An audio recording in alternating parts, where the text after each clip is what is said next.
Greetings, everybody, and welcome to...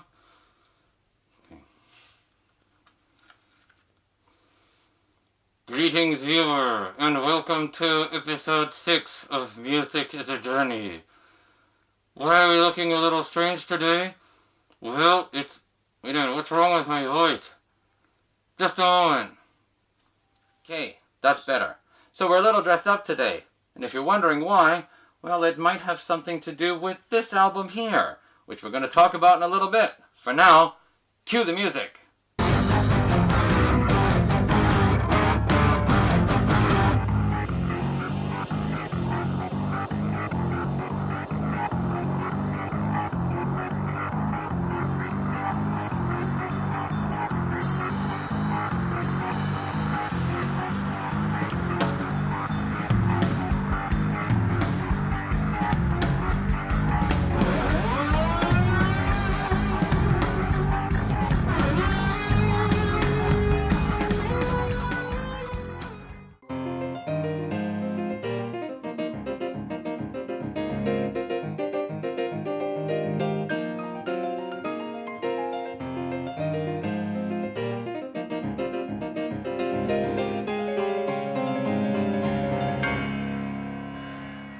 So yes, good day and welcome to episode 6 of Music is a Journey.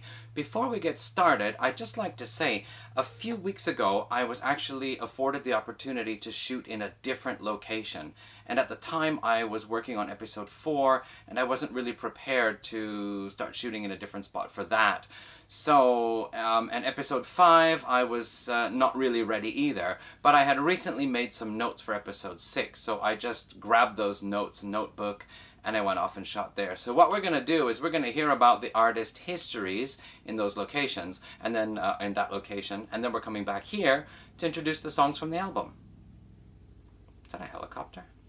Welcome to another episode of Music is a Journey. We are in a different location today, and I'm sitting next to a piano, which is very suitable because I'm going to talk about our first artist today, who is a piano player, and we're going to talk about Australian Shaun Timms.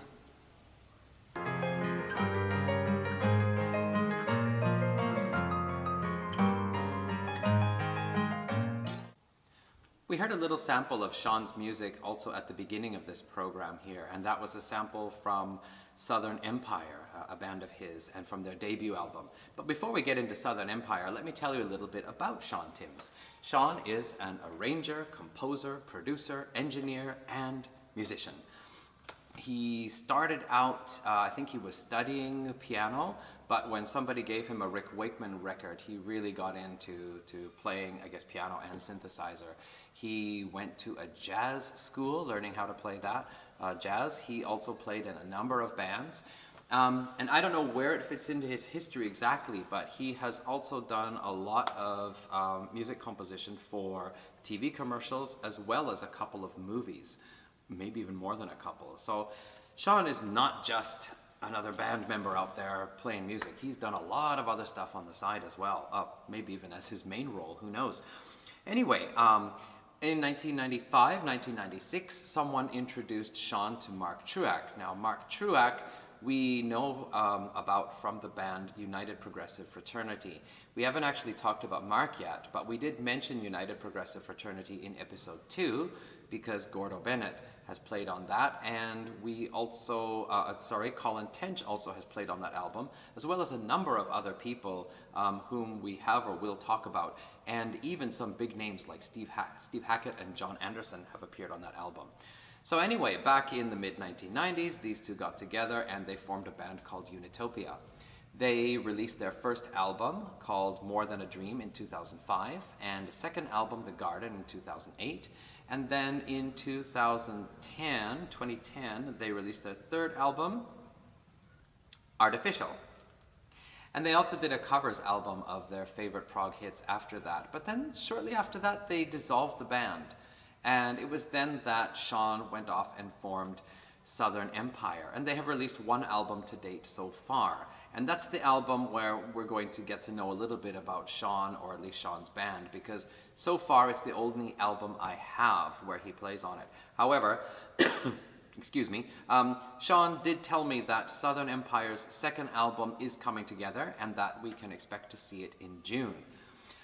I should mention how I got to know about Sean Timms, and that's because we talked in episode 4 about the band Carabao, and on their Hall of Fame album and From Here to the Impossible, Sean Timms appeared as a guest playing keyboards. So that's how I knew about him, that's how I knew about Southern Empire. And now I'm interested in Unitopia as well. So the band has dissolved, but there are still some albums out there. And particularly, I'm interested in The Garden, which is a double album. So hopefully I'll be able to bring that one home in the next little while. Until then, and until the new album comes out, for now I only have the one album, Southern Empire's debut album, to give you any samples of the music.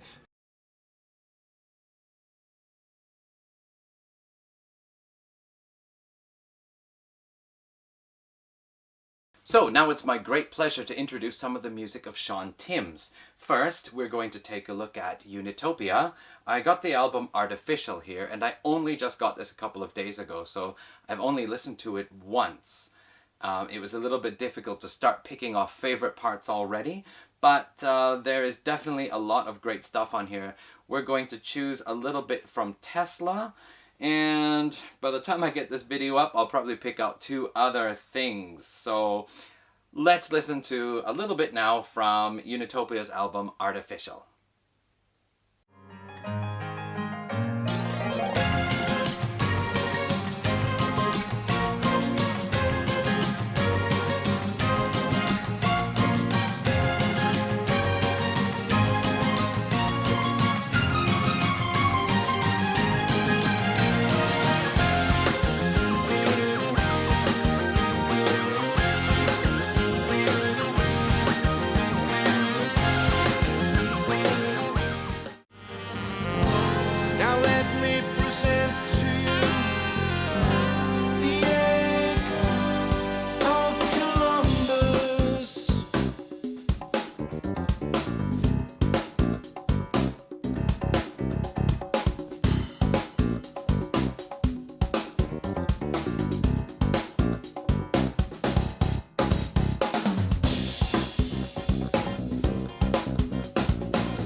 Galaxies to explore. Third planet fed by soul. 3 parts of an atom spinning round and round. Third world to gain control. 3 notes in a triad. 3 chords in the blues. 3 truths. Next up, we have the album that got me into Sean Timms' music, other than his appearance with Carabao, which we mentioned before in episode 4. So this is Southern Empire's debut album, and you can see it is quite a fabulous package. It opens up CD and DVD, and there is really so much terrific music. I likened it to like a progressive rock house that was built in the 70s that has since been refurbished and modernized. That's how I think of the music on here. As I was going through choosing which parts I wanted to feature for the video, I just kept adding, okay, this song, this part, and this part, and this part, and this next song, and I just got this big list, so I still have to weed it down a bit, but some things worth mentioning. The song, How Long, this one just totally won me over, and the little piano bit at the beginning of this video, that's from that. The bridge that binds 28 minutes and 22 seconds in multiple parts, including a main theme which is introduced at the beginning of the album, Show Me the Way. I will include that just because it seems to be an important part of the album. Brilliant music on here. Dreams and Machines is wonderful. Forest Fire has some terrific stuff. Hold I like. Basically the whole album. So let's listen to some of the songs from this masterpiece. And perhaps I mentioned it in the previous location, but the second album is coming out very soon. I heard from Sean it's due out in June, so that's this month. All right, Southern Empire. Show me a sign, show me today, help me to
Now, this gives me the opportunity to introduce the band Damanek. This is the brainchild of an English musician named Guy Manning. Sean Timms is a key player on here, as is Marek Arnold, whom we're going to talk about next. This is their debut album released in 2017 entitled On Track, and I think it is a brilliant piece of work, one of the CDs that I got recently that has really impressed me. It is a little bit more relaxed, softer prog, but still gets technical and still gets a little hard from time to time. I do feel some of the songs are... Okay, so I actually felt this was a little bit like Toto, actually. But if we think about Toto's album with Africa, like the movie Terminator, then this is like T2. Just the sound and the production and everything is just so brilliant on this. So this is a terrific piece of work, and as I just got it a couple of days ago, I still was just scratching down some notes what to feature. So let's just see what I come up with and listen a bit to Damanek's album. The second album is also scheduled for later this year, so if you like this, you can look forward to the next one too.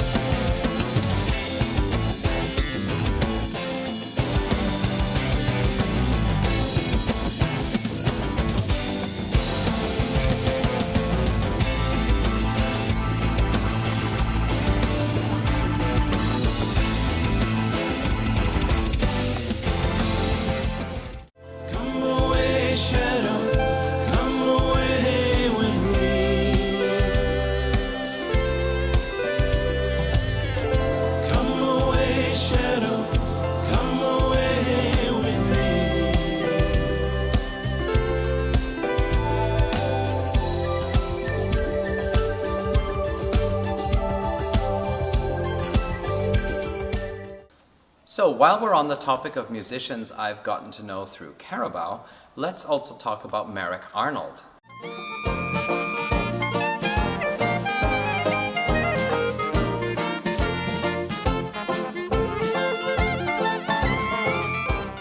Now, Marek Arnold appeared on Carabao's 2017 album From Here to the Impossible. He plays keyboards and saxophone.